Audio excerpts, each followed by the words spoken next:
Hello students, कैसे हैं आप सब। उम्मीद है आप सब अच्छे होंगे। आईसीटी वर्चुअल क्लासरूम में आप सबका स्वागत है। मैं विकास। क्लास 6 का बच्चों मैथ्स करेंगे। चैप्टर जो चल रहा है अपनी संख्याओं की जानकारी, उसी चैप्टर को आगे कंटिन्यू करने वाले हैं हम। कुछ बेसिक चीजें हमने सीखी थी बच्चों। तो सबसे पहले मैं आपको बोलना चाहूंगा जो अभी तक हमने कवर किया है इस चैप्टर में, अगर आपको उनमें से कुछ समझ में नहीं आती हैं चीज तो आप पूछ लीजिए। अब अभी तक क्या क्या कवर किया है एक बारी हम रिकैप कर लेते हैं बच्चों। तो अभी तक हमने संख्याओं की तुलना करनी सीखी है कि कौन सी संख्या बड़ी है कौन सी छोटी है, कैसे पता लगेगा, तो वो तुलना करनी सीखी है। उसके बाद जब पता लग गया आपको कि कौन सी संख्या बड़ी और छोटी है तो उसको आरोही और अवरोही क्रम में लिखना सीखा है हमने। आरोही और अवरोही मतलब असेंडिंग एंड डिसेंडिंग ऑर्डर में आपने उसको लिखना सीखा है। उसके बेस पे कुछ क्वेश्चंस भी कर रहे थे। चलिए चलते हैं स्मार्ट बोर्ड पे और आगे कंटिन्यू करते हैं क्वेश्चंस। तो बच्चों यहाँ पे जैसा कि आप देख पा रहे हैं आपके सामने चैप्टर है संख्याओं की जानकारी। बच्चों कहीं पे कुछ समझ में नहीं आता है तो आप अपना हैंड रेज करके पूछ सकते हैं इमीडिएटली, ठीक है। चीजें साथ साथ क्लियर होती चले। तो यहाँ पे कुछ क्वेश्चन कर रहे थे हम आरोही क्रम और अवरोही क्रम से रिलेटेड। हमने एक एक पार्ट इसके यहाँ पे सॉल्व कर लिए थे जैसा कि आप देख पा रहे हैं, और एक एक पार्ट आपको होमवर्क के लिए दिया गया था। उम्मीद है बच्चों आप सबने होमवर्क कर लिया है। अगर किसी को ये होमवर्क करने में कुछ प्रॉब्लम हो रही हो तो आप बता सकते हैं, यहाँ पे हम बाकी के पार्ट्स भी कर लेंगे। आपको क्या करना है, जस्ट हैंड रेज करना है और क्वेश्चन नंबर बताना है कि ये क्वेश्चन नंबर का ये वाला पार्ट यहाँ पे समझा दीजिए। बस ये चीज आपको बोलनी है यहाँ पे। अगर कोई इसमें से क्वेश्चन नहीं हुआ है आपका तो बिल्कुल आप बोल सकते हैं। क्वेश्चन आपके सामने है, देख लीजिए इसको। किसी बच्चे ने यहाँ पे नोट नहीं किया है तो नोट भी कर लीजिए और इसको सॉल्व करेंगे फटाफट। जो आपके ये होमवर्क के क्वेश्चन थे दोनों, ठीक है, इन दोनों को आप सॉल्व करें। तो चलिए बच्चों सबने नोट डाउन कर लिया ये। अब बच्चों सॉल्यूशन ये दो आपको मैंने बता दिए थे, कैसे चेक करते हैं संख्याएं वो भी आपको पता है, ठीक है। ये 71 है तो ये भी पता है आपको कैसे संख्याओं को चेक करते हैं। अब इनके बाकी के जो दो पार्ट्स हैं वो यहाँ पे लिखेंगे हम, ठीक है। ये मैं आंसर हटा देता हूँ। अब इसका फर्स्ट का बी पार्ट और सेकंड का बी पार्ट, ये दोनों के आंसर यहाँ पे लिखे जाएंगे बच्चों। तो बताइए कि क्या क्या आंसर होंगे। जो पहला क्वेश्चन है, निम्नलिखित संख्याओं को आरोही क्रम में व्यवस्थित कीजिए, इसका जो बी पार्ट है, बी भाग है, उसका सही क्रम क्या होगा, आरोही क्रम क्या होगा। आरोही मतलब असेंडिंग ऑर्डर बच्चों क्या होगा। बच्चों जिसका भी आंसर आया हो हैंड रेज करके आंसर दीजिए। जैसी रेंज चोपता, बेटा किसका आंसर आया है बताइए।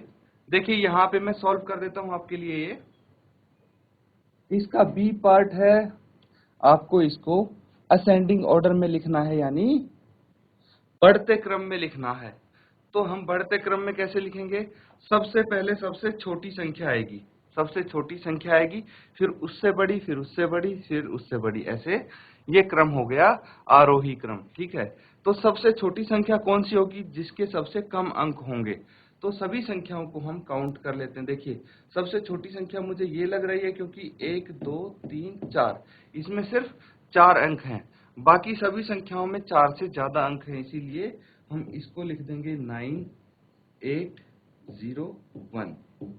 इसके बाद इससे बड़ी संख्या आएगी, तो इससे बड़ी संख्या चेक करते हैं, इसके कितने अंक हैं, 1 2 3 4 5, 1 2 3 4 5, 1 2 3 4 5। तो बाकी जो तीन संख्याएं बची उन सभी में 5-5 अंक हैं, सभी के 5-5 अंक हैं। तो इन तीनों को कंपेयर करेंगे पहले, 25751 501 एंड 38802, ये है। अब सबसे लेफ्ट हैंड वाली डिजिट को चेक करेंगे, तो यहाँ पे 2 है, यहाँ पे 3 है और यहाँ पे भी 3 है। तो 2 हमेशा छोटा होगा 3 से, है ना। तो ये तो इन दोनों से छोटी है, ठीक है। ये 3 और 3 बराबर है लेकिन 2 छोटा है, तो ये संख्या भी छोटी होगी, है ना। तो हम सबसे पहले तो इसको लिख सकते हैं बच्चों, क्या लिखेंगे कि जो ये संख्या है हमारे पास 25,751, जो बाकी तीन संख्याएं बची थी उनमें से सबसे छोटी ये संख्या है। इसके बाद इन दोनों संख्याओं को चेक करते हैं, अंक बराबर हैं इनमें, नंबर ऑफ डिजिट्स सेम हैं, और लेफ्ट हैंड साइड में देखेंगे सबसे लेफ्ट में तो 3 और 3 भी बराबर हैं। उसके बाद 6 और 8 को चेक करेंगे तो 8 बड़ा है, मतलब ये संख्या बड़ी हो गई, ठीक है, और ये छोटी हो गई। तो इसके बाद क्या आएगा, 36501 और फिर 38802, इस तरह से लिखेंगे बच्चों।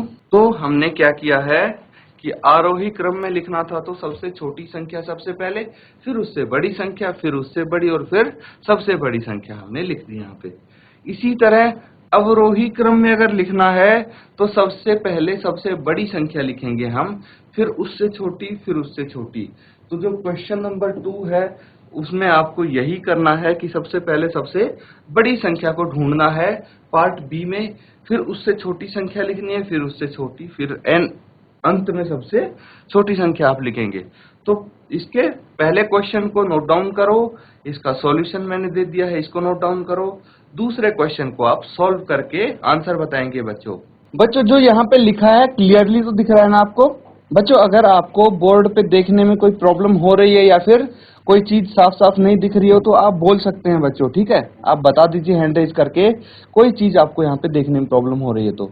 बाकी जल्दी से इसका सॉल्यूशन देंगे आप, आंसर बताए, कौन बताएगा? जीआईसी रेंज चौकता। देखिए इसमें सबसे पहले हमें फाइंड आउट करना है कि सबसे बड़ी संख्या कौन सी है। तो पहले हम अंक गिनेंगे। देखिए ये 4 अंकों की संख्या है तो ये तो छोटी होनी चाहिए, क्योंकि बाकी संख्याएं हमें 5-5 अंकों की दिख रही हैं यहाँ पे। देखिए ये संख्या जो है इसमें 5 अंक हैं, इसमें भी 5 अंक हैं और इसमें भी 5 अंक हैं। तो सबसे पहले हम जो इसकी लेफ्ट हैंड साइड वाले डिजिट्स हैं उनको चेक करेंगे। तो देखिए उन्हीं से पता लग जाता है कि इन तीनों में सबसे बड़ा 9 है ना, लेफ्ट हैंड साइड में, तो वो डिजिट सबसे बड़ी हो जाएगी 92,547। फिर उसके बाद उससे छोटा 9 से छोटा 8 है तो ये हो जाएगी 88,715। फिर उससे छोटा 4 है और इससे छोटी 4 अंकों वाली डिजिट आ जाएगी। तो ये अवरोही क्रम हो गया, डिसेंडिंग ऑर्डर हो गया बच्चों, नोट डाउन कर लो, कोई डाउट है पूछ लीजिए आप। ठीक है स्टूडेंट्स, हम एक बहुत ही इंपॉर्टेंट टॉपिक करने जा रहे हैं, ध्यान से देखेंगे सब, साथ साथ उसको नोट। तो यहाँ पे बिल्कुल मैं साफ साफ लिखूंगा, आपको नोट डाउन करना है, कहीं कोई डाउट होगा आप पूछ लीजिए। तो नेक्स्ट टॉपिक जो हम करने जा रहे हैं वो है बच्चों स्थानीय मान, यानी प्लेस वैल्यू। स्थानीय मान मतलब प्लेस वैल्यू। अब ये क्या होती है, कैसे हम इसको दर्शाते हैं, कैसे लिखते हैं, ये देखेंगे। पर सबसे पहले आपको 2 चीज जाननी है कि भाई 2 टाइप के स्थानीय मान होते हैं। मतलब एक तो इंडियन नंबर सिस्टम में यानी भारतीय संख्याकरण पद्धति में, और एक होता है इंटरनेशनल नंबर सिस्टम में। तो अभी हम इंडियन नंबर सिस्टम वाला करेंगे स्थानीय मान। तो देखिए कोई संख्या है, जैसे आपके पास कोई संख्या है 512, इस तरह लिखते हैं। अब जो ये है 2 है, 1 हो गया है ना, और 5 हो गया, इन सब का स्थानीय मान क्या होगा, कैसे पता लगेगा कि भाई कौन से स्थान पे ये अंक हैं? तो यहाँ पे ऐसे पता लगेगा बच्चों कि 2 जो है सबसे राइट हैंड साइड वाला जो होता है अंक, उसको बोलते हैं कि वो है वंस की प्लेस पे। कौन सी प्लेस पे? वंस की प्लेस पे। वंस मतलब इकाई बोलते हैं बच्चों, इसको क्या बोलते हैं? इकाई। इसी तरह जो ये उसके बाद वाली डिजिट है, वंस के बाद वाली, हम लेफ्ट हैंड साइड की तरफ मूव करते चलेंगे बच्चों। क्या है, हम बाईं तरफ चलते चलेंगे। और देखिए 2 का हमें पता लग गया स्थानीय मान क्या है, वंस। फिर 1 का स्थानीय मान क्या होगा, टेंस। वंस के बाद आता है टेंस। मैंने अभी बताया आपको कि राइट से लेफ्ट की तरफ हम देखेंगे अगर कोई स्थानीय मान हमें लिखना है तो पहले वंस आ गया, उसके बाद टेंस आ गया। टेंस मतलब इसको दहाई बोल सकते हैं, और फिर आ गया 100। ठीक है, इसको हंड्रेड्स बोलते हैं। क्या बोलते हैं? हंड्रेड्स। इसको हंड्रेड्स बोलेंगे, यानी इसको सैकड़ा बोल सकते हैं, 100 बोल सकते हैं। ये 100 वाले स्थान पे है। कैसे पता लगा? देखिए इसको हम नंबर को कैसे प्रोनाउंस करेंगे? 512। कैसे प्रोनाउंस करेंगे? 512। तो देखिए, ये तो सीधा 5 के बाद 100 आ गया है ना, हम ऐसे ही तो बोल रहे हैं कि 512। तो ये तो 100th वाले प्लेस पे हो गया, सीधा हमें दिख रहा है। और 12 जब हम बोलते हैं तो एक इसका टेंस वाले प्लेस पे है और दो वंस वाले प्लेस पे है। बच्चों, अगर इसमें कोई डाउट है आप पूछ लीजिए, इसको नोट डाउन कीजिए। मैंने एक छोटा सा आपको एग्जांपल दिया है। इसके बाद हम प्रॉपर स्थानीय मान लिखेंगे, जिससे आप बड़ी से बड़ी संख्या की आप मान बता सकते हैं उनके स्थान के। और अगर इसमें कोई चीज समझ में नहीं आई हो तो आप पूछ लीजिए। अब देखिए, जैसे वंस टेंस है, ये मैं पूरी सीरीज यहाँ पे लिखता हूं। तो सबसे पहले आप लिखेंगे इकाई। क्या लिखेंगे? इकाई यानी वंस। ठीक है। फिर दिखेंगे दहाई। फिर यहाँ पे दहाई हो जाएगी यानी टेंस। फिर आप लिखेंगे 100 यानी हंड्रेड्स। उसके बाद आप लिखेंगे 1000। 100 के बाद 1000 आता है यानी 1000। तो मैं इसको शॉर्ट फॉर्म में TH लिख देता हूं, वैसे थाउजेंड्स होता है ये। उसके बाद क्या आता है बच्चों? उसके बाद आता है 1000 के बाद 10,000 आएगा। कितना आएगा? 10,000। तो इसको 10,000 बोलेंगे आप। क्या बोलेंगे? 10,000 बोलेंगे। फिर उसके बाद आएगा 10,000 के बाद लाख। तो इसको इंग्लिश में लाख बोलेंगे हम। फिर 10,000 के बाद क्या आ जाएगा बच्चों? 10,000 के बाद लाख। और लाख के बाद क्या आएगा? 10 लाख। 10 लाख यानी 10 लाख। ठीक है। फिर 10 लाख के बाद क्या आ जाएगा? करोड़। 10 लाख के बाद क्या आ जाएगा? करोड़। ऐसे चलता रहेगा बच्चों, ये आगे तक है करोड़। तो इसको आप CR से रिप्रेजेंट कर सकते हैं। ठीक है, मैं इसको दूसरे कलर से लिख दूंगा ताकि आपको अच्छे से दिख जाए। इसको CR से रिप्रेजेंट कर देते हैं हम, करोड़। फिर 10 करोड़ हो जाएगा। इसी तरह आप आगे संख्याएं आती रहेंगी आपके। तो 10 CR। तो देखिए, ये जो संख्याएं हैं ये आपका स्थानीय मान इस तरह से होगा। अब कोई संख्या में यहाँ पे लिखता हूं तो उसको आप स्थानीय मान के हिसाब से कैसे यहाँ पे रीड करेंगे वो देखिए। मैंने हर किसी को उसके स्थान के सामने ही उसकी वैल्यू लिखी है। जैसे 10 करोड़ के सामने मैंने 6 लिखा है और करोड़ के नीचे लिखा है 5। 10 लाख के नीचे लिखा है 3, लाख के नीचे 2। इसी तरह इनके ये प्लेस वैल्यू होगी बच्चों। कैसे पता लगा हमें? तो जैसे 10 करोड़ और करोड़ है तो इसको हम बोल सकते हैं 65 करोड़। कितना बोलेंगे? 65 करोड़। और ये 10 लाख हो गया, यहाँ पे लाख हो गया, इसको क्या बोलेंगे? 32 लाख, है ना। 10 लाख भी आ गया और लाख भी आ गया तो इसको 32 लाख बोलेंगे। और 10,000 और 1000 आ गया तो इसको 75,000। तो क्या क्या बोलेंगे बच्चों? 65 करोड़, 32 लाख, 75,000, 829। इस तरह से इसको हम लिख सकते हैं। अब यहां से स्थानीय मान यानी प्लेस वैल्यू की क्या इंपॉर्टेंस हुई ये समझने की कोशिश करेंगे। तो देखिए, यहाँ पे हमारे पास जब हम इसको बोलते हैं 65 करोड़ तो हमें पता लगता है कि भाई 6 है वो 10 करोड़ वाले स्थान पे है, उसकी प्लेस वैल्यू 10 करोड़ है। और जो 5 है उसकी प्लेस वैल्यू है करोड़। इसी तरह हमें यहाँ पे चीजों का पता लगता है बच्चों। तो इसको आप नोट डाउन करें। और स्थानीय मान ये जो है ये है इंडियन नंबर सिस्टम में। तो ये मैं आपको बता दूं बच्चों कि ये है Indian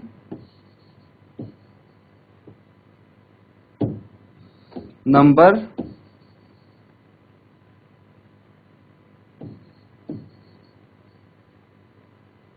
system. Indian number system यानी इसको हम बोल सकते हैं भारतीय संख्याकन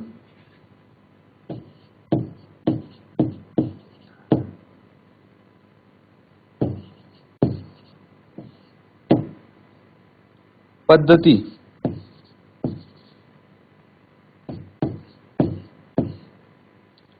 इंडियन नंबर सिस्टम, भारतीय संख्याकन पद्धति, उसमें हम जो भी प्लेस वैल्यू हैं उनको इस तरह से लिख सकते हैं बच्चों। तो इसको नोट डाउन करो। कोई यहाँ पे डाउट आपको आता है पूछ लीजिए आप। अब बच्चों यहाँ पे आप सोच रहे होंगे इसका इम्पोर्टेंस क्या है, कहाँ पे क्वेश्चन किस तरह से आएगा, तो वो भी मैं बता दूं। जैसे कोई नंबर दे दिया आपको, ये नोट डाउन कर लिया सबने? अगर सबने नोट डाउन कर लिया बच्चों तो अपना हैंड रेज करो सीट पे बैठे बैठे। सबने अगर अपनी कॉपी में लिख लिया है इसको तो हैंड रेज करो, हाथ खड़ा करो अपनी सीट पे बैठे बैठे। नहीं लिखा तो जल्दी से लिख लीजिए बच्चों। वेरी गुड, बहुत अच्छे। जीआईसी रेंज चोपता, बेटा आपने किसी ने नहीं लिखा क्या अभी तक? नहीं लिखा तो लिख लीजिए, और लिख लिया है तो हैंड रेज करके आप बताइए कि आपने लिख लिया है। जीआईसी रेंज चोपता के लिए है ये बात। देखिए यहाँ पे आपके सामने नंबर्स हैं, दिख रहे हैं आपको। तो इसमें अगर आपसे पूछ लिया जाए कि भाई 3 का स्थानीय मान क्या है, 3 का स्थानीय मान क्या है,